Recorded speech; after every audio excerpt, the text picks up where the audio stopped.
নিবেদিল রাজভিত্ত।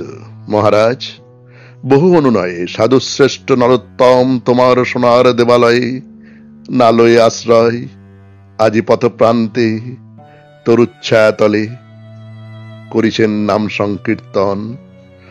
ভক্তবৃন্দ দলে দলে ঘেরি তারি দর দর উদ্বেলিত আনন্দ ধারায় ধৌত ধন্য করিছেন ধরণীর ধুলি।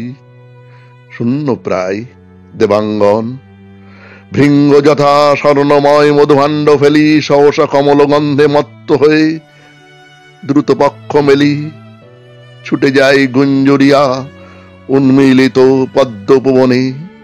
উন্মুখ পিপাসা ভরে সেই মতো নরনারীগণে সোনার দেউল পানে না তাকাই চলিয়াছে ছুটি যেথায় পথের প্রান্তে ভক্তের হৃদয় পদ্ম ফুটি বিতরিছে স্বর্গের সৌরভ। রত্নবেদিকার পরে একা দেব রিক্ত দেবালয়ে শুনি রাজা খবর ভরে সিংহাসন হতে নামি গেলা চলি যেথা তরুচ্ছায়ে সাধু বসি তৃণাসনে। কহিলেন নমি তার পায়ে হের প্রভু স্বর্ণ শিষ্য নিপতি নির্মিত নিকেতন অভ্রভেদী দেবালয় তারে কেন করিয়া বর্জন? দেবতার স্তব গান গাইতেছ পথ প্রান্তে বসে। সে মন্দিরে দেব নাই কহে সাধু। রাজা কহে রসে দেব নাই? হে সন্ন্যাসী নাস্তিকের মতো কথা কহ। রত্ন সিংহাসন পরে দীপ্তেছে রত্ন বিগ্রহ, শূন্য তাহা? শূন্য নয়, রাজদাম্ভে পূর্ণ সাধু কহে আপনায় স্থাপিয়াছ জগতের দেবতারে নহে। ভুরু কুঞ্চিয়া কহে রাজা ২০ লক্ষ স্বর্ণ মুদ্রা দিয়া রচিয়াছি অনিন্দিত যে মন্দির অম্বর ভেদিয়া পূজা মন্ত্রে নিবেদিয়া দেবতারে করিয়াছি দান। তুমি কহো সে মন্দিরে দেবতার নাই কোন স্থান। শান্ত মুখে কয়ে সাধু যে বৎসর বন্যী দায়ে দিন ২০ সহস্র প্রজা গৃহহীন অন্ন বস্ত্রহীন দাঁড়াইল দ্বারে তব।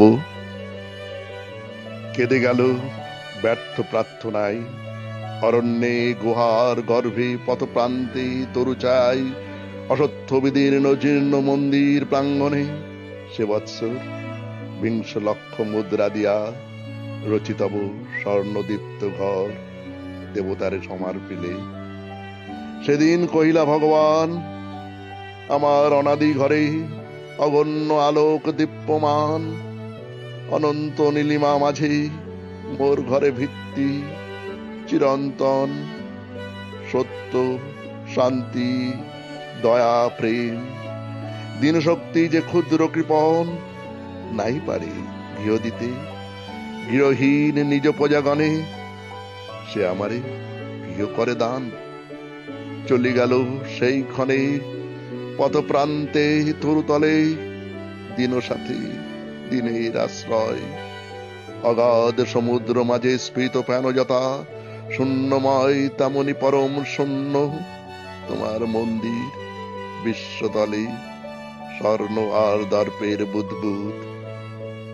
রাজা জলি রোশনলে কহিলেন রে ভণ্ড পামর মোর রাজ্য ত্যাগ করে এই মুহূর্তে চলে যাও। সন্ন্যাসী কহিলা শান্ত স্বরে ভক্ত বৎসলে তুমি যেথায় পাঠালে নির্বাসনে সেইখানে মহারাজ নির্বাসিত করো ভক্ত জনে।